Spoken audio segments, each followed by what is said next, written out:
Okay, welcome. Hello, world. We're here at Casa Grande, and SNAP is over at Hope for Prisoners. We're doing our first weekly presentation of a project, and Dave is there.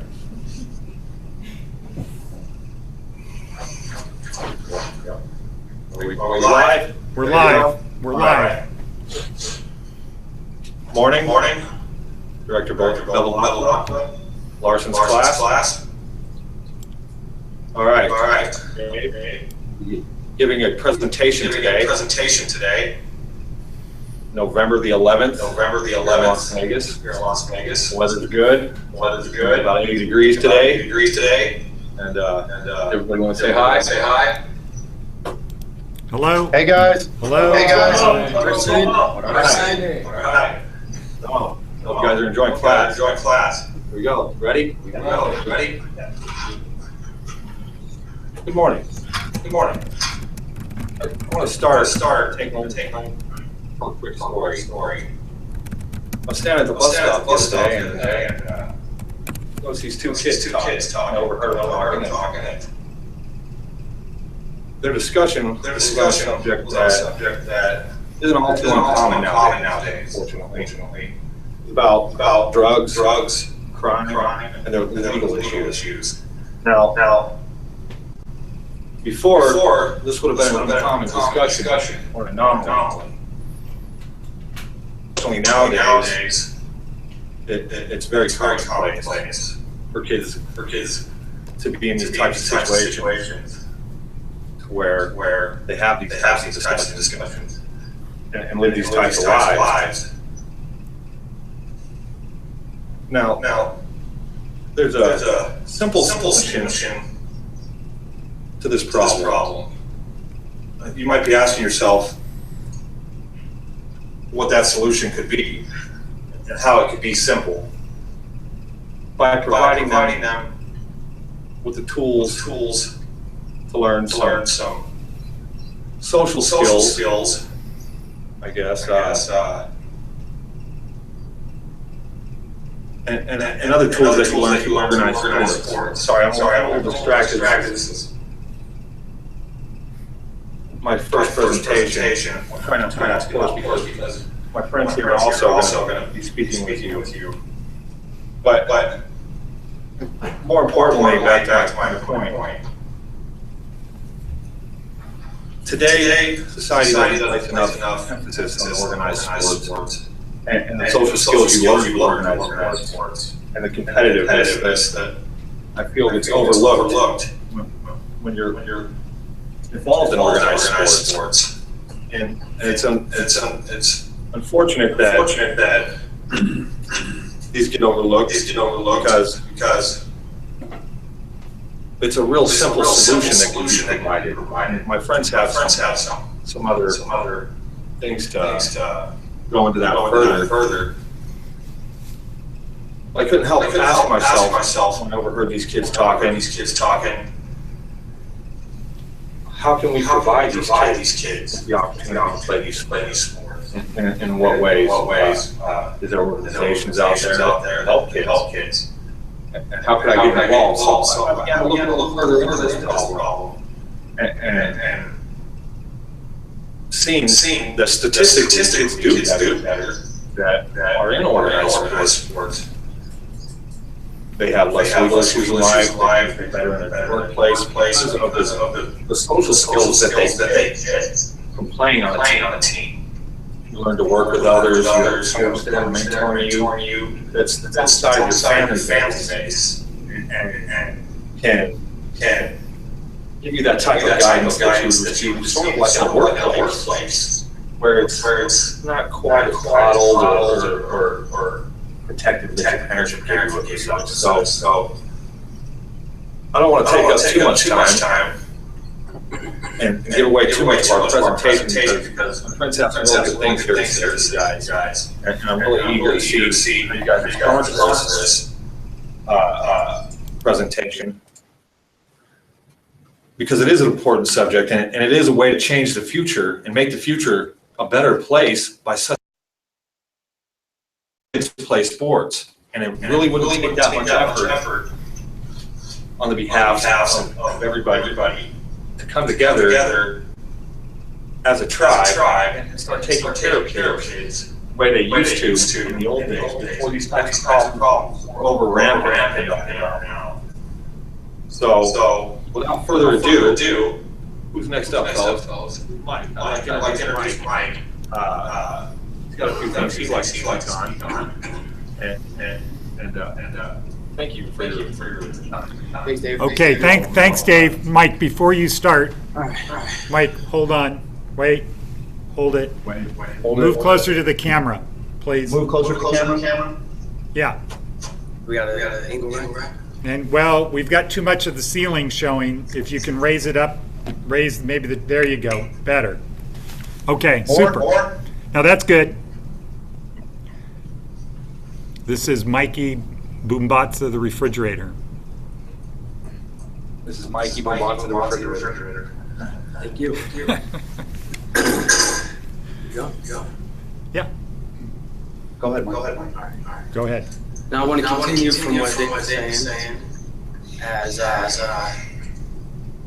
it's unfortunate that not everyone can afford to play organized sports. It's hard for parents to transport kids to and from games. Some parents can't afford uniforms. They can't afford beer. There's a lot of sign-up fees, leagues, for teams. And for parents that can't afford children are the ones that really suffer. They end up turning to the streets. We're not saying that everyone that doesn't play organized sports becomes a criminal, but we are saying some of these kids can be saved. By playing organized sports, mentioned inherent health benefits, and healthy kids end up to feel better about themselves. And are less likely to damage themselves by smoking or taking drugs. According to a poll from the National Alliance for Youth Sports, about 20% of the kids in the United States stop playing organized sports around 13 years old. Which I was one of them. Playing sports offers everything from physical activity, experiencing success, bouncing back from failure, taking calculated risks, and dealing with consequences to working as a team. Children need sports now more than ever. And even right here is gonna tell you some more statistics about kids playing sports, not playing sports. What's gonna happen there? David? What's up, Larger Class? There's a lot of information to review statistically on this subject. Poured over it, a lot this morning and recently in the past couple of weeks since we've really been dedicated to this project. I think it's important for everybody to understand that the numbers side of things is what really matters. We can stand up here and give you our opinions on things and try to understand it that way, where we can make it a broader view and give you a really black and white decision on your point of view, or what we can do and what the nation has reviewed on this fast. So children who wish to participate in sports, they have a very large option to choose from. Sports are generally considered healthy and educational for youth. And actually, according to the Center for First 30 to 40 or 30 to 40 million children in organized sport every year. So it's a huge thing. However, between the purchasing of equipment and uniforms, parents are wondering that statistics prove benefits, drawbacks to sports participation. So let's go to the money side of things first. The largest indicator of whether kids are young is whether their parents actually have an income in household of over $100,000. I wish you could see some of the graphs that I put together for you. I did a lot of research. ESPN is really the only organization out there that's put together statistical research on youth sports. It's a shame, really, there are more that are good at this, but ESPN did a pretty good job and detailed oriented view of what's really going on. So I wish I could actually show you these graphs. I was there in person with you, or we had some kind of PowerPoint that I could have put together for you. But being in our situation, I just wanted to sort of go over it with you this way, and maybe you could understand it better. So, all right. So the first thing I want to go over with you is the age of entry in organized sports. Okay, so this might be crazy, but families with incomes of over $100,000 a year start their kids off in sports at 6.5 years old. So being involved in sports at a younger age, and the families have more money benefits the children earlier on in life, because as we know, as we grow through our lives, our neural pathways are set in our brains, and those neural pathways produce future benefits. Okay? So the neural pathways at 6 years old, as you're growing, at 6 you're more likely to learn more information than you are at 8 or 9 years old. So at 6.5 years old, families with incomes over $100,000 put their kids in sports right away. That goes in black and white model, that goes into a comparison in families that have income of less than $35,000 a year. Those families don't actually get their kids into organized sports until about 9 years old. So you have a 3-year difference in which kids participate in group activity, communication, as Dave mentioned, being mentored by a coach, and they have a 3-year layover period that they don't get as involved as they should be when they're younger. Okay, so money's a big thing. I also want to look at losing rates as a society. So 3.5 million kids a year lose organized sports in high school and in middle school time in their life. So because of budget shutdown, because of schools not having financing to back sports, just like music programs, they're losing out on group participation at an early age. If you're in middle school and you're in middle school soccer team and you lose camaraderie you have between people that are on the team and the coach and the team, then you really have a setback. And those kids that don't have that have to look outsourced for something else. Unfortunately, that's something else usually turns into, if you're in the urban area, it turns into gang participation, turns into something that it should be. Because they want, as a child, want that companionship between you and your friends. So if you lose that, you lose something else for it. The demographics of some play a role in this as well. Obviously, in low-income families, it's hard to be able to provide easy access to sports. And these urban areas on the lowest on the scale of participation in organized sports actually. Scroll down from that. So once again, I was going to see these graphs. They're pretty good, but athletic participation in community types. So only 28% of male children between the ages of girls between the ages of 7 and 16 participate in organized sports. 39% of boys do.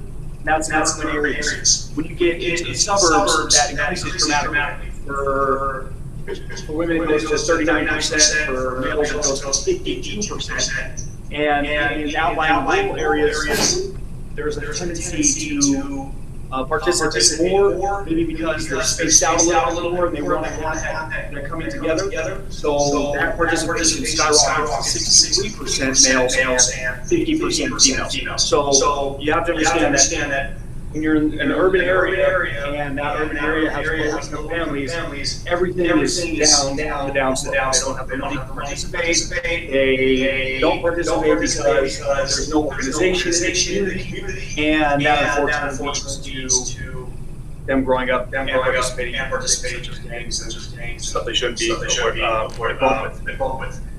So let's get into the benefits. So the Presidential Council on Fitness and Sports reports that a percentage of overweight youth from 6 to 19 has tripled since 1980. So further physical activity provides health benefits for our children and teens.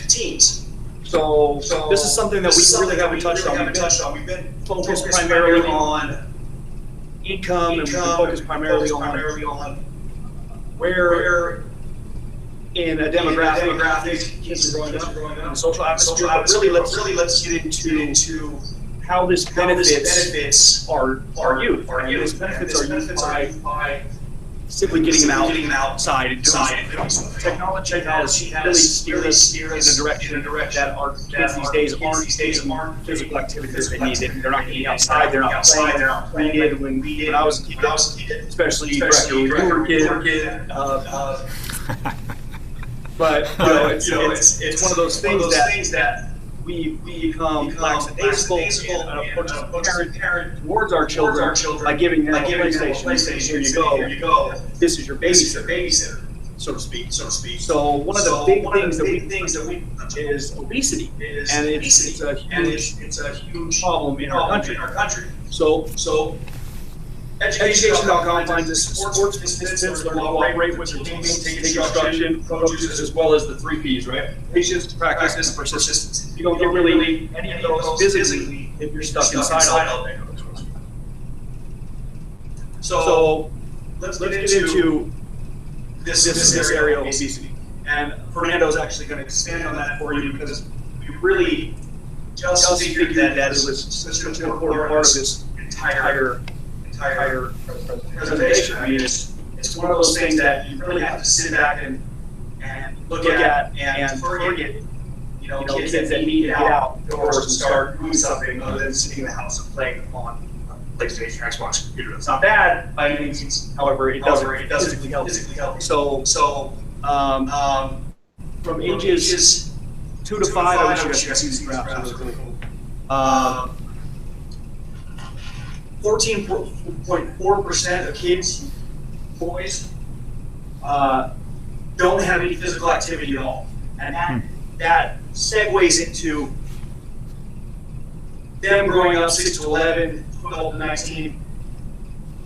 The obesity charts go through the chain. 20.1 from 6 to 11, 19.6 from 12 to 19, and the number of adolescents, physical activity during 7-day week, the number of adolescents in 9th grade is 31%, less than 60% of physical activity outside on a 7-day week. So that's crazy. So what we're trying to do is we're trying to steer this whole culture and this whole movement back to getting outside, playing sports, really getting involved in the community with each other. Having a mentor, someone you can actually look up to and learn from, and also having communication skills between each other to develop things such as social benefits later on in life. So that's really all I got right now. Like I said, I wish you could see the graphs. It was cool. Maybe we'll figure out a way to be able to get that done eventually.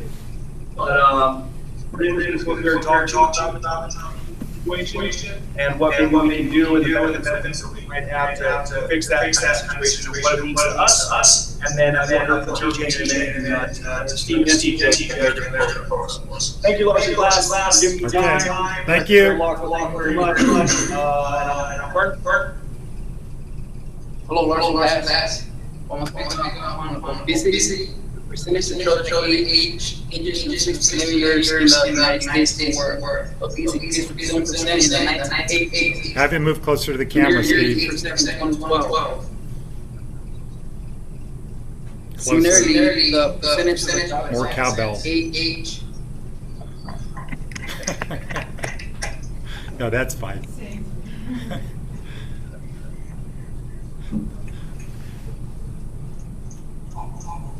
Okay, we're ready. Percentage of adolescents age 12 to 19 years who were obese from 5% to 21% over the same period. Steve, is John going to come in under Overweight. I think so. to let you guys know to leave? Yes. Yes. Okay, so when He'll he let us does, know, let us know when. well, I'd like him to see him on camera, just for a second to say hi to everyone here. Okay, well. Good. Sorry, Fernando. Proceed. Childhood obesity has both immediate and long-term effects on health and well-being. Immediate health effects are obese are more likely to have risk factors for cardiovascular disease, such as high cholesterol or high blood pressure. Population sample of 5 to 6-year-olds, 70% of obesity has at least risk factor for cardiovascular disease. Obese adolescents are more likely to have pre-diabetes, a condition with blood glucose levels and high risk of medical disease. Adolescents who are obese are greater risk for growing employment problems, sleep apnea, the social and psychological problems, sedation, or self-esteem. The prevention is healthy lifestyle habits, including healthy eating and physical activity that lower the risk of becoming obese and developing related diseases. The dietary and physical activity areas of children and adolescents are influenced by many sectors of society, including families, communities, schools, childcare settings, medical care providers, faith-based institutions, government agencies, media, and food and beverage industries, and entertainment industries. We would like to think that sports are a major part of this area as well. Okay. Here comes Steve B. Okay, thanks, Fernando. Thank you, Director. Greetings, Larson. My name is Stephen Bird. I'm going to He be needs to come closer. a different part of the presentation. They all my colleagues to share it. We good? Yep. All right. So, with what everyone just said, that's what I'll digest. That's what I'll digest myself. With this being said, we came up with a great solution for it all. Club called the Italian American Athletic Club. With the idea of helping children be able to have a right year and a team, achieve a college scholarship, and build teamwork. Our ultimate goal is to connect 20,000 members. Well, this may not sound easy, but as you learn more since the internet model, it makes it a lot simpler to get 20,000 people connected, united on a single front than ever before. What we are looking for, volunteers right now. Sign up for a worthy cause. Join us. Join helping the kids. We are spearheading the issue now. What we would like to do is get your commitment of support. This being said, it's as simple as signing up on a form saying that you want to promote student athletes, youth athletics, and better overall living conditions for our kids. I grew up playing sports with youth myself. I can say it did keep me out of trouble. I knew when to be home at the end of the night. I knew that when the game was over and the street lights came on, it was time to go home. It did build teamwork, camaraderie, hard work, goal setting, goal achieving, and many other factors. With that being said, I can't imagine what it would be like for youth these days to grow up in an environment where playing sports is not possible. And I can never fathom being there where when I asked my parents, I want to go play the sport as a child, they always said, commit to it, Stephen, and do it for you. To be able to help these families, to tell our children, we'd love for you to play soccer, you can't afford it right now. Now they can. They don't have to turn their children down. They don't have to say, we can't do that. We step in, provide them with the equipment they need, with the coaches they need, facilities to play sports in a safe environment. Everyone can have one facility, but we want to promote a safe environment for the youth and all the parents involved. Just your simple signature, you can support us, all of youth athletics. That being said, I'm going to transition to a closer, TJ. Okay, good job. All right, am I good? Am I too close? Or- Too far away. Can we move the camera up a little bit? Wait, no. Too tall? Mayhor. Good, More? good. All right, hello everybody. Larson.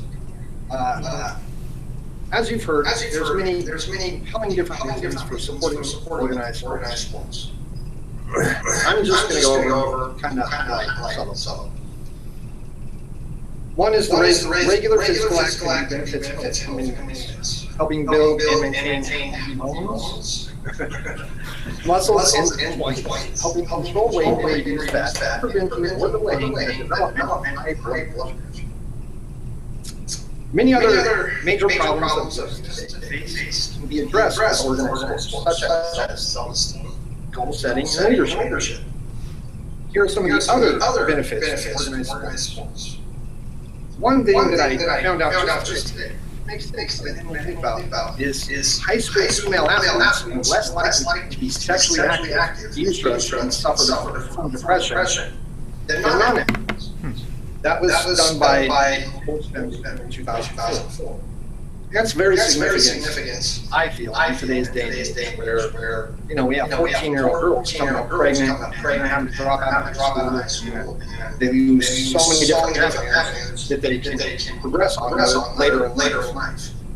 Another one is organized sports activities help children develop important cognitive skills. High school athletes more likely than non-athletes to become college.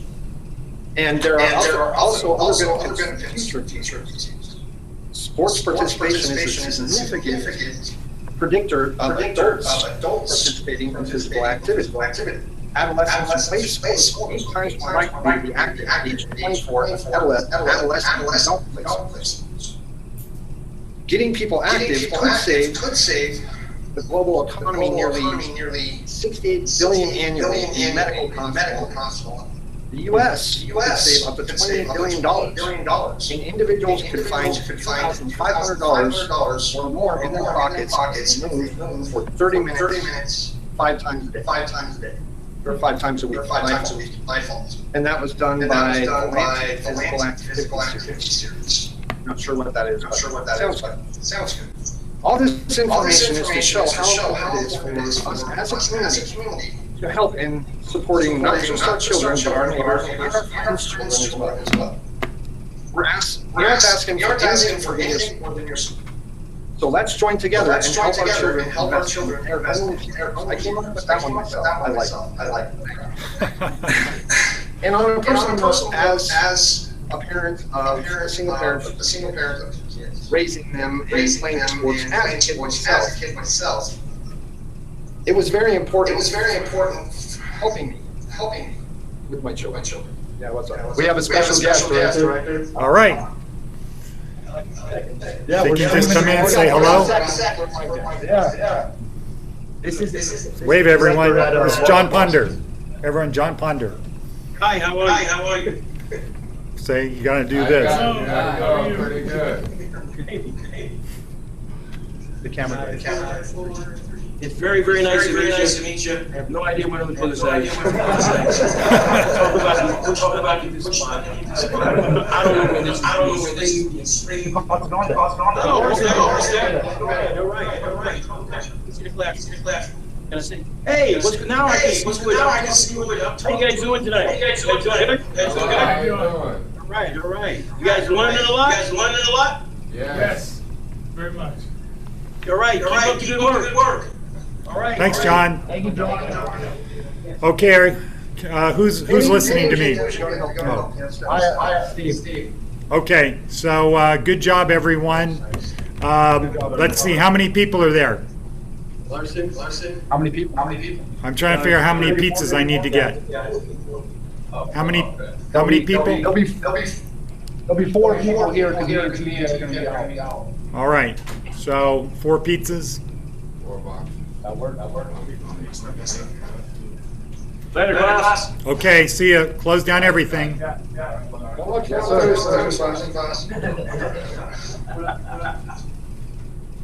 All right, I'm gonna terminate the connection. All right. All right, so when we gonna get pizza? Huh? That's for them. I know where we can go. That's I one of the got a great benefits. pizza spot. Where? It's on Flamingo and Paradise. Hey, it's actually my brother's pizza company if you really want to stop over there and get some pizza. Seriously, I'll give you the number. It's a real Okay. live shop. And Well- he's gonna give you a discount. Okay. How do I get the discount? Just tell me you're friends of mine. Huh? Just tell me you're my teacher in class. Okay. Who's your brother? His name's Andy. Andy. Okay. Super. Okay. Well, I have to go to Flingo and Paradise. Pecos is where I'm going. That's where they are. That's right. That's on the way. Yeah. Okay. So, so this is still going. This is one of the great tools that you learn to use after this first 4 weeks. We don't have the time to do this in this 4 weeks, but this is it's called a Hangout on Air. It's part of YouTube. And what you're able to do is create a live for the whole world. Anybody in the whole world could be watching this video right now. So if it's your business, you could have a press release for the whole world, right? You just announce it. Hey, Friday at 10 o'clock in the morning, we're doing this. You have the cameras on you, whatever you're doing. And anybody can log on and watch. But it gets even better.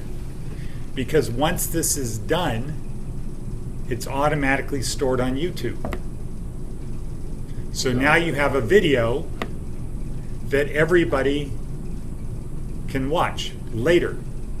So this could be used for training videos, sales videos, awards, press releases. What would they look it up on? Uh, Weekly. well, they would go on Google Plus. Well, what you would do is you would send an email or whatever you did, Facebook, whatever, and you would have a link to this event on it. That's what you would do. But if somebody wanted to find it, once I push stop broadcast, they go on YouTube and they put in Larson Training Centers. Yeah, and it's there. We have about almost 800 videos on Larson. And one of the things is that's a good training thing for you for the future. So, you know, if we do something in class, you can go back and look at it. Like Monday's start. Remember I had the thing out on Monday? Okay, so 30 years from now, you could have your grandchildren say, this was me at Larson. This is what I look like. Okay? But this is a great tool. So this morning I gave them an assignment. So at SNAP, SNAP is Entrepreneur School. You learn to have your own business. And part of that is communicating. So this morning I gave them an assignment, which was to watch a video that said how to do presentations. I said, work as a team, do the presentation about getting people to join this club, the IAAC, so that all youth in Las Vegas could play sports. And that's just what they did on their own. Nobody was helping them. They had the YouTube, the video on YouTube that they could watch to learn, and then they had themselves. And that really is how guys start businesses. Somebody has an idea, hopefully you bring a couple other people together, you sit around, you figure out what you want to do. And with Nolan Bushnell, what he'll tell you is, one of the things about being an entrepreneur is to have an attitude of, we're never as crappy as we are today. Most people think the idea is don't start till it's good, it's perfect, but it's never going to be perfect. So the idea is to have an approach of we're never going to be as crappy as we are today. Tomorrow we're going to be better than we are today. And tomorrow we're going to say the same thing. We're never going to be as crappy as we are today. And guess what happens pretty quick if you have that attitude? Perfection. You get to be really good. But if you say we're not going to start until we're really good, you don't do things like these guys are doing, where they had to get up there and they had to do their research, learn this, do that. Then they had to get up in front of the camera. They did it. Now, when they go back, they're going to be even more critical than we were. You know, if you felt yourself saying, boring, where's this guy going? I'm confused, I'm lost. It looks like he's just reading something. If you found yourself saying that, just imagine how critical they're going to be of themselves. And then you take that and you add the attitude on, we're never going to be as crappy as we are today. The next Friday when they do this, what do you think it's going to be? Better. And then it's going to continue to be better, better, better. And that's how you start a business. Okay, we have about 20 seconds till break. Well, actually, we have 10 minutes, but what do you guys think? Was it a good presenter? No, we're not going to go that. We're not going to go I don't know. that. Let's go back to Johan Hari. What did you think of that?